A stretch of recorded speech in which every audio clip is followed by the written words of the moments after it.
ओम नमो भगवते वासुदेवाय। नारायण नमस्कृतं नरं चैव नरोत्तमं देवीं सरस्वती व्यासं ततो जयमुदीरयते। मूकं करोति वाचालं पङ्गुलयति जकृपातमहं वन्दे परमानन्दमाधवं। मैत्रेय वाच एवे विदुर कहूतो ते जे ब्रह्मा काल अनुमते वेद प्रभाव कला सृष्टि तेणु अमर तार दृष्टि अंध तामस सृष्टि आगे विश्व विकार तथा लाभे सर्जिला गे माया मोहे तमे अज्ञान मृत देहे पाप बहुले सृष्टि एही ता देखी ब्रह्मा विचार नुहे सृष्टि आदि भूत दृढ़े गोविंदे देचित गोविंद पाद ज्ञान बले संयुक्त भक्ति निश्चले विष्णुर अंशे चारि भ्रात ब्रह्मार मन मधुजात सनक सनंद एवेनी कपिल सनातन घेनी ए चारि मुनि सृष्टि हेले ऊर्ध्वरेता से भोलाइले स्वभावे ऊर्ध्वरेता हंती विष्णु आन न जानती याको चाहि वेदवर स्वभावे कहई मधुर तुम्हे हे चारि पुत्र मोर वेद प्रमाणे सृष्टि कर न जानी वासुदेव भिन्न सृष्टि रे न देले से मन आज्ञा अवज्ञा कले जानी कपे कंपिला कुश पानी पुणी विधि रे चित धरी ध्याने मुरलीला ध्याने सुमरिला मुरारी एके भ्रुकुटी ताकुटिल वंदन दिशिला पिंगल भ्रुकुटी मधु पुत्र जात दिशई सुनील लोहित देवंक पूर्वे जात होई कांदई ब्रह्मा मुख चाहि बोलई शुण वेदवर मोहर नाम आगे कर निगम स्थाने छाड़ मते हेमंत रहिबि निश्चिंते सुनी सानंद प्रजापति चिंतिला जेव नमस्थिति से पुत्र रोदन न कर करिबि वचन तोहर रोदन कलु आगे जेणु तो नाम रुद्र हेउ तेणु एमत कही तार आगे स्थान कल्पिला जथा आगे मन इंद्रिय देह व्योमे वायुने अनल जल स्थाने महामंदिर चंद्रातप हेमंत दशादश रूप जेस्ताने जे रूप तोहर होइब सुणरे कुमर मनु परे मनु नाम इंद्रिय समूहे मन ध्यान देह उपरे महीना से आकाश महानु प्रकाशे पवने शिव रूप बसे अनले ऋतु ध्वजना से ऊर्ध्वरे ता सकल जोगे भव शिव भूमि भागे रवि विमाने काल थिव चंद्रे वशिव वामदेव तपे वशिव धृत व्रत हेमंत एकादश मत एहांक पत्नी नाम जेते शुण कहिबा तो अग्रते धीध्रुति आउ रसलोमा अपरे शुण जेते बोमा बामा नियुति सर्पा इलाम्बिका ईरावती जे सुधा दीक्षा एक कन्या रुद्राणी बोलंती यहांक एकादश पति से ब्रह्मा रुद्र सृष्टि चाहि संशय मने विचार ए सृष्टि महाभयंकर देखी कंपिला चित मोर बोलई रुद्र मुख चाहि भो पुत्र एणे कार्य नाही ए सृष्टि दश दिश तुले मोहर मने ताप कले एबे तू तप साध कर एबे तू तप साध कर सर्वजीवंक दुख हर तपर बळे जगते प्रजा तु कर पूर्वमते तपे तु विष्णु को पाइबो ए भावे सर्व काळे थिबो मैत्री वाच शुण विदुर सावधाने संतोष पितार वचने मन्ते ब्रह्माज्ञा पाई नील लोहित तोष होई ब्रह्मार चरणे नमिला ब्रह्मार चरणे नमिला तप साधने बने गला रुद्रंकु तपे आज्ञा दे से ब्रह्मा चित्ते विचारई तो संख्य रुद्र गणे नुहंती सृष्टिर कारणे ताहाकु शिव लोके थोई पुणी संशय विचारई एबे कि करिबि उपाय न पूर्ण कोपे देवराय हेमंत विष्णु पाद चिंती ध्याने बसिला प्रजापति तार शरीर 10 सुत तक्षणे हुईले संभूत लोभ वर्जन हेतु अर्थे न मिले ब्रह्मा पाद गते नरीचि अत्रि अंगिरस पलश्च पुलह प्रकाश क्रतु वशिष्ठ भृगु दक्ष दशमे नारद प्रत्यक्ष शुण विदुर कहु भले जे अंगु जेबा उपचिले नारद उपजिले कोळे दक्ष दक्षिणांगुष्ठी मूळे प्राणु वशिष्ठ मुनि जात भृगु तकरु उपगत अंगिरा बदनु संभूत पलस्त कर्ण मूळु जात क्रतुपुजे भुज मूळे क्रतुपजे भुज मूळे पुलकये नाभि मंडले अत्रि उपजे चक्षुजुगे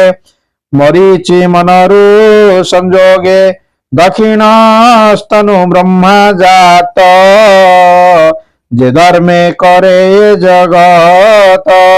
अधर्म पृष्ठ देशु हुए मृत संचरे तार देहे कामता हृदरु संभूत भूरु मंडलम क्रोध जात लोभ होइला उष्ट देशे वचन बदनु प्रकाशे मृत्यु देवता गृहे देशे शपथ सिंधु नेत्ते वसे कंधर्म छयारु संभूति ताहार पत्नी देवहूति हेमंते अशेष जगत ब्रह्मार मनो कले जात से जे कन्या बदनु जन्मिला ब्रह्मार मन से मोहिला शोकामे ब्रह्मा ताकु हस्ते धैले रति अंगर्थे अधर्म देखि ब्रह्मा चिते पुत्रे मिलिले ताग्रते मरीचि आदि जेते भाई कहंती पिता मुख चाही एतात स्थिर कर चित एत तुमर विपरीत जे कर्म पूर्वा परे नाही केवे से संभविव काई कहीं दुहिता रमे पिता इने आरंभ मने चिंता पूर्वे जजाति एते थिले सत्य जे धर्म आचरिले से न करन्ति एड़े कर्म स्वभावे नुह ये धर्म जे कर्म लोक क्षमा करे आनंदे आत्मा को विहरे एणु से विष्णु समानर आंभर तांकु नमस्कार तु देव आत्मा को सुमर धर्म मन कर स्थिर एमते सिरे कर देई पादे मिलिले सर्व भाई भूतात धर्मे कर चित धर्मे नवोड़ो जगत तु एड़े पाप आचरिले संसारे केबा थिव बोले हेमते पुत्र को नाई ब्रह्मा रहिले लज्जा पाई तक्षणे छाड़ी तार हस्त विष्णु सुमरे वेदना अथ से कन्या मने लज्जा कला तक्षणे अष्ट दिशे गला घोर अंधकार सुरक्षा नाम होइला कुजट टीका अधर्मे अंधकार होई सूर्य सम्मुखे प्रकाश पुणी चंचल अष्टदिशे सहरी संभवी आकाशे मेघर प्राय तार देहि शुणबी दूर एवे कही। विदुर उवाच चिंताकुले प्रजापति सृष्टि संग्रहे कलामति शबद ब्रह्म परिमाणे शबद ब्रह्म परिमाणे धर्म धर्म सेवकाणे धने करमते मने देख मुखु जन्मिला चारि वेद देखी विचारे पद्मजोनी मु एबे ब्रह्म तत्व घेनी करिबी सत्य अनुसारे जेणे विदित ए संसारे वेद विचारे नाम मते कर्म करिवे जगते ए चारि लोके कर्म तत्व उपवेदांत तुले मत स्वभावे चतुर्दश कर्म आगत वृत्ति यथा धर्म जे जुगे प्रचरित जेते ब्रह्मा विचारी अंतर्गते से विश्व सबुंका ईश्वर अशेष चित्त शक्तिधर जे मुखे जे वेद सर्जिला जो से धर्म प्रकाशिला से कथा कह मुनि माने संशय न रहु मोचिते। मैत्रेय उवाच सुन हे विधातार लीला जे मुखे जे वेद सर्जिला सम पश्चिम मुखो जात अथर्व उत्तरु संभूत दक्षिणु जजु प्रकाशिला पूर्व मुखरु रुकु श्रविला वेदादि शास्त्र श्रुति स्त्रोत जजादि कृत अग्निहोत्र देवंक अंग आदि जेते प्रत्यक्षे यथा कर्म तंत्रे आयुर्वेद जे धनुर्वेद गंधर्व ज्ञान शिक्षा भेद देवंक अंग आदि जेते असत्य अंगादि समेते पूर्वाभिमुखे जेते करी पुणी भी दाता मने स्मरी पंचम वेद इतिहासे चतुर मुखे सुप्रकाशे षोडश छंदे पूर्व मुखे पंचम अग्नि स्मृति मुखे गायत्री आदि सप्त छंद मंत्र वेदात अनुबंध उशिक छंद लमुजात गायत्री चर्मो प्रादुर्भूत माता सौर्जे त्रिष्टुप छद अनुष्ठुप शिरे संभव जगत ऊर्ध्व रक्त हुए यज्ञे उशिक छंद वहे बृहति छंद दश प्राण स्परक जीवन कारण सुख ब्रह्मा शरीर जात श्लेषेण इंद्रिय संभूत बल उदित अंतर्देशे जे बले शरीर प्रकाशे ब्रह्मा देहरे सप्त स्वर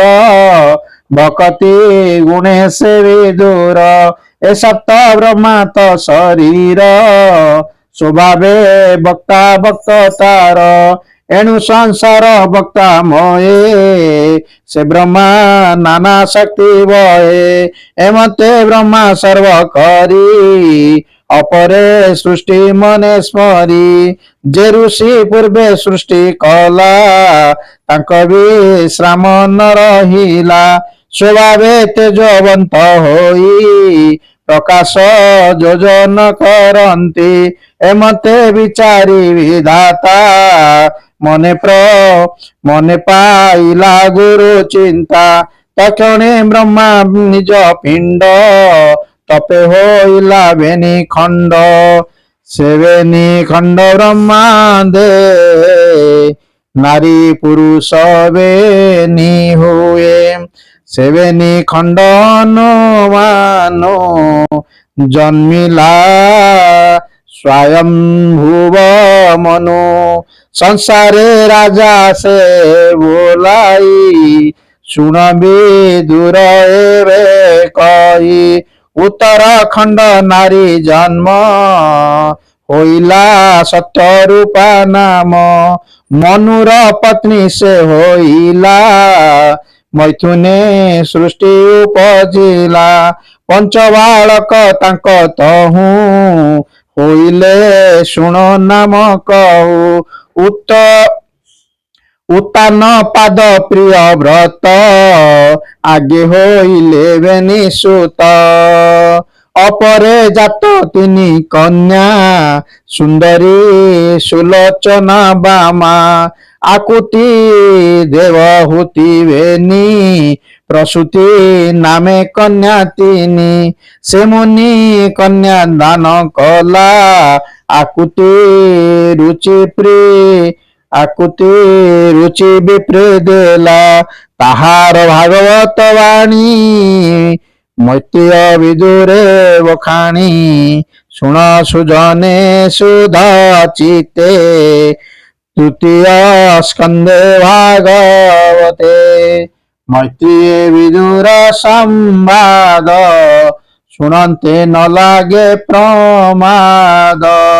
एणे हरिके कर लये ब्राह्मण जगन्नाथ कहे इति श्री महाभागवते महापुराणे परमहंस्यां संहितायां तृतीय स्कंदे ब्रह्मा सृष्टि सर्जने नाम द्वादशोऽध्यायः।